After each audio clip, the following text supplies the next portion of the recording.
আসসালামু আলাইকুম viewers, I am Ummi Habiba from রান্নাঘরের সখী। বরাবরের মতো আজ আমি চলে এসেছি আবারও রান্নার একটা নতুন ভিডিও নিয়ে। আমি আজকে রান্না করব অসাধারণ এবং দুর্দান্ত স্বাদের রসালো লেয়ার গজা। তো আপনি যদি আমার চ্যানেলে নতুন হয়ে থাকেন তাহলে অবশ্যই আমার চ্যানেলটিকে সাবস্ক্রাইব করে দেবেন, লাইক করবেন, পাশে থাকা নোটিফিকেশান বেলটি অন করে দেবেন, অল অপশনে প্রেস করে রাখবেন। এর ফলে আমি যখন যেই ভিডিও আপলোড করব আপনার ফোনের সাথে সাথে নোটিফিকেশান চলে যাবে। এই গজাটা তৈরি করতে মূলত আমাদের লাগবে জাস্ট 1 কাপ চিনি আর 1 কাপ পরিমাণ ময়দা। চলুন এবার তৈরি করা যাক। এর জন্য প্রথমে আমি একটা বোল নিয়ে নিয়েছি, সেখানে মেজারমেন্ট কাপের 1 কাপ পরিমাণ ময়দা নিয়ে নিয়েছি। 1 চামচ পরিমাণ চিনি আর স্বাদ মতো লবণ এবং 1/4 টিস্পুন পরিমাণ বেকিং সোডা। আর নিয়ে নিচ্ছি এখানে রেগুলার রান্নার তেল। আপনারা চাইলে এখানে সয়াবিন, বাটার অথবা ঘি যে কোনো একটা ইউজ করতে পারেন। তো এই পর্যায়ে আমি সুন্দর করে এই তেলটা দিয়ে ময়দাটা ময়ান দিয়ে নেব। দেখুন আমি একটু কষলে কষলে ময়ানটা দিচ্ছি। ময়ানটা যদি সুন্দরভাবে দেওয়া হয় তাহলে যে কোনো খাজা বলেন, নিমকি বলেন, সব কিছুই কিন্তু বেশ খাস্তা হয় খেতে। তো দেখুন আমার ময়ান দেওয়াটা কিন্তু হয়ে গেছে। এ পর্যায়ে আমি নর্মাল টেম্পারেচারের পানি অল্প অল্প করে অ্যাড করব এবং একটু শক্ত ধরনের ডো তৈরি করে নেব। কারণ যেহেতু এটা আমরা একটু সময় রেস্টে রেখে দেব। আর একটু আরেকটা জিনিস যেটা সেটার মধ্যে কিন্তু আমরা অনেকটা তেল ময়ান দিয়ে দিয়েছি, যার জন্য এই খাজাটা অনেকটা খাস্তা হবে। নরম করলে যখন রেস্টে রেখে দেওয়া হবে তখন কিন্তু অনেক বেশি নরম হয়ে যাবে। এই তো আমার ময়দার ডোটা তৈরি হয়ে গেছে। এবার আমি এটাকে রেস্টে রেখে দেবো কিছু সময়ের জন্য। আর এই সময় আমরা শিরা তৈরি করে নেব। এর জন্য চুলায় একটা পট দিয়ে মিল্ক পট দিয়েছি, সেখানে 1 কাপ পরিমাণ চিনি এবং 2 কাপ পরিমাণ পানি দিয়ে দিয়েছি।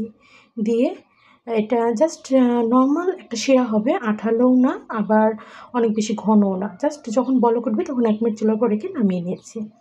এখানে কিছু কিশমিশ নিয়েছি আর নিয়েছি কিছু চীনাবাদাম। আমি চীনাবাদামটা সুন্দর করে ভেজে নিয়েছি। তো এবার একটা ছুরির সাহায্যে জাস্ট এগুলো একটু কুচি করে দেব। আধ ভাঙা করে আপনারা চাইলে হামানদিস্তায় এটাকে আধ ভাঙাও করতে পারেন। তো আমি ছুরির সাহায্যে কুচি করব, কারণ কিশমিশটাও আমি ছুরির সাহায্যেই কেটে নেব, একটু ছোট করে কেটে নেব। কারণ দেখা যায় যে যখন আস্তটা দেওয়া হবে আর কি ভিতরে, তখন কাটার সময় বা ডিজাইন দেওয়ার সময় অনেক ঝামেলা হয়। তো এ পর্যায়ে আমি আমার পক্ষে যতটা সম্ভব কুচি করে নিচ্ছি। করে নিয়ে এটা আমরা তুলে নিচ্ছি। আমার রান্না যদি আপনার একটুও ভালো লেগে থাকে প্লিজ লাইক করবেন এবং আমার চ্যানেলটিকে সাবস্ক্রাইব করে আমার পাশে থাকবেন, তাহলে অনেক বেশি উপকৃত হব। তো দেখুন আমি সব কুচি করে জাস্ট তুলে নিচ্ছি। এগুলো একসাথে মিশিয়েই কাজটা করতে হবে। এবার আমি যে ডোটা রেস্টে রেখেছিলাম সেই ডোটা একটা কিচেন কাউন্টারের উপর নিয়ে নিয়েছি। এই ডোটা দিয়ে একটা অনেক বড় রুটি হবে, সো ছোটো পিঁড়িবেলনিতে এটা বলাটা সম্ভব না। তো আমি এটা কিচেন কাউন্টারটা আমার কাছে বেস্ট অপশন মনে হয়েছে, আমি কিচেন কাউন্টারের উপর নিয়ে নিয়েছি। তো দেখুন আমি অনেকটা ময়দা ডাস্ট করে দিচ্ছি, দিয়ে একটা বেলুনের সাহায্যে জাস্ট যতটা বড় করে পাতলা করে বেলা সম্ভব আমি এটা বেলে নিচ্ছি। আর আরেকটা টেকনিক হচ্ছে, যদি আপনি রুটিটাকে সমানভাবে পাতলা এবং অনেক বেশি পাতলা করতে চান তাহলে জাস্ট এরকম বেলুনের সাথে রোলিং করে নিয়ে একটু চাপ দিয়ে প্রেস করে যখন বলবেন দেখবেন যে রুটিটা কিন্তু অনেক বেশি পাতলা হয়ে যাবে।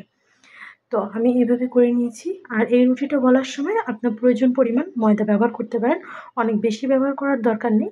তবে এখানে আপনি দেখতেই পাচ্ছেন কী পরিমাণ আমি ব্যবহার করছি।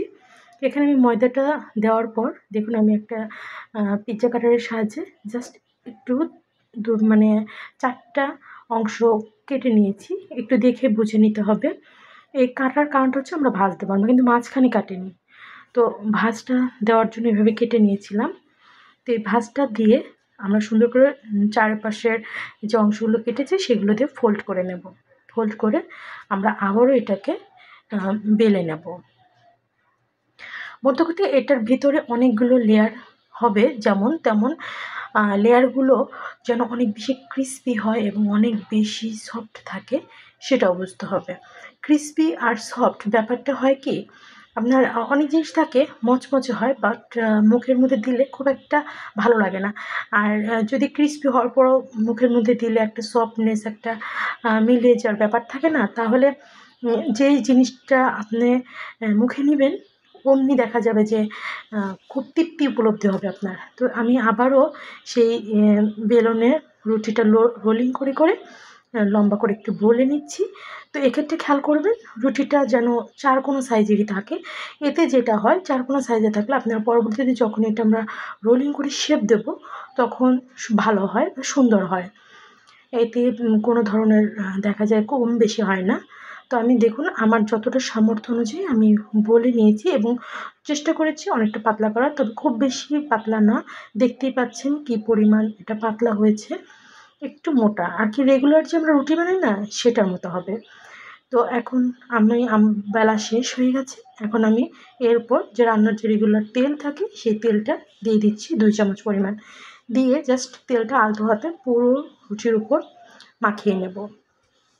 এই তেলটার আপনারা চাইলে এখানে ঘি অথবা বাটার ইউজ করতে পারেন, তবে খেয়াল করবেন যেন বাটারটা গলানো অবস্থায় হয়।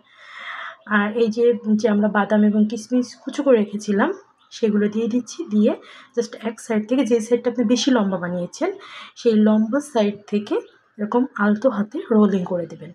রোলিং করে দেওয়ার সময় খুব একটা বেশি চাপাচাপি করবেন না, তবে সমান হারে করার চেষ্টা করবেন যাতে রুটিটার কোনো সাইড চিকন মোটা না হয়। এবার দেখুন যে সাইডটা আগলা ছিল সেই সাইডটা জাস্ট হাতে ট্যাপ করে লাগিয়ে দিয়ে একটু রোলিং করে নিলেই হয়ে যাবে। তো আমার হয়ে গেছে, এখন আমি এটাকে সমান 6 ভাগে ভাগ করে নেব। আমি যতটা লম্বা যে রোলটা তৈরি করেছি এখান থেকে 6টাই হবে, এর বেশি হবে না। দেখুন এই যে প্রত্যেকটার মধ্যে কিন্তু সমান এবং বাইরের সাইডেও সমান, ভিতরে যে বাদাম কিশমিশ এগুলো কিন্তু বোঝা যাচ্ছে। তো এখন আমি এখান থেকে একটা রোল নিয়ে জাস্ট হালকাতে একটু টেনে নেবেন, টানলেই দেখবেন যে বলে যাচ্ছে, ছিঁড়ে যাবে না, জাস্ট বলবে। তো এ পর্যায়ে সুন্দর করে মাঝখানে অল্প একটু কাটবেন, পুরোপুরি কাটবেন না, একটু বাজিয়ে রাখবেন দুপাশে, বাজিয়ে রেখে মাঝখান থেকে এভাবে আলতো হাতে ছড়িয়ে দিলে দেখবেন সুন্দর শেপে চলে আসছে। আমি আর একটা করে দেখিয়ে দিচ্ছি, আলতো হাতে টেনে যে বলিয়ে নিয়েছি, বলেছি দেখুন আমি কিন্তু বলাচ্ছি আমার রুটি কিন্তু ছিঁড়ে যাচ্ছে না, কারণ এটা ময়দা এবং কয়েকটা ভাঁজ পড়ার কারণে এই সফট তৈরি হয়েছে, এই সফটনেসটা। তো আমি সবগুলো তৈরি করে নিয়েছি। এবার একটা ওভেনে যেহেতু আমি বেক করবো তাই একটা কেক মোল্ড নিয়ে নিয়েছি, নিয়ে সেখানে একটু তেল হালকাতে লাগিয়ে নিয়ে তার মধ্যে এই গজাগুলো একটু ফাঁকা ফাঁকা করে বসিয়ে দিচ্ছি। এই যে লেয়ার গাজাগুলো এগুলো কিন্তু খেতে অসাধারণ লাগে, খেতে লাগে। আপনি এটাতে যদি শিরাতে না সোপ করেন তবুও ভালো লাগে, আর শিরাতে সোপ করলে তো কথাই নেই। তো এবার উপরে অল্প একটু তেল দিয়ে দিচ্ছি। এই তেলটা দেওয়ার কারণে প্রত্যেকটা লেয়ার অনেক বেশি ক্রিস্পি হয় এবং তেলটা দেওয়ার কারণে ড্রাইনেসটা আসে না, বেশ একটা সফটনেস থাকে। তো তেলটা দেওয়ার পর আমি হালকাতে অল্প একটু চিনি দিয়ে দিচ্ছি। এই চিনি দেওয়ার কারণে কিন্তু একটা ক্যারামেল যে কালারটা সেটা আসবে, হালকা একটু ক্যারামেল কালার আসলে ভালো লাগে। আর দিয়ে দিচ্ছি সাদা তেল, এটা অপশনাল, আপনারা চাইলে দিতেও পারেন নাও দিতে পারেন, তবে দিলে মুখে যখন আপনারা কামড় দেবেন এই একটা বাইকে তখন একটা আলাদা ফ্লেভার আলাদা টেস্ট তৈরি হয়। তো এই দেখুন আমি ওভেন থেকে বেক করে নামিয়ে নিয়েছি, আমার সময় লেগেছিল 12 মিনিটের মতো। তো এই দেখুন আমি এখন উপরে হালকা কিছু বাদাম কুচি ছিটিয়ে দিয়ে তার উপর যে রসটা সেটা দিয়ে দিচ্ছি, একবারে ঢেলে না দিয়ে চেষ্টা করবেন এটা সুন্দর চামচের সাহায্যে আলতো করে দিতে এবং আস্তে আস্তে দিতে। এতে প্রত্যেকটা যে লেয়ারের পরতগুলো আছে তার মধ্যে শিরাটা ঢুকবে। এই যে শিরা দেখছেন অনেকটা ডুবো ডুবো অবস্থা, এই শিরা কিন্তু থাকবে না, সম্পূর্ণটা জাস্ট টেনে এটার ভিতরে চলে যাবে। এই দেখুন এখনই প্রায় শিরাটা সোপ করে নিয়েছে, একদম লাস্টে দেখুন অল্প একটু নিচে পড়ে আছে, এটুকুও থাকবেন, এটুকুও ভিতরের রসালো হয়ে ঢুকে যাবে। এটা যখন মুখে দেবেন একদম নরম সফট তুলতুলে, মুখে দিলেই মিলিয়ে যাবে। এই তো তৈরি হয়ে গেল দুর্দান্ত স্বাদের রসালো লেয়ার গজা। সবাই ভালো থাকবেন, সুস্থ থাকবেন। আসতে হবে, আসি, আবারও দেখা হবে নতুন কোনো রান্না নিয়ে। আসসালামু আলাইকুম।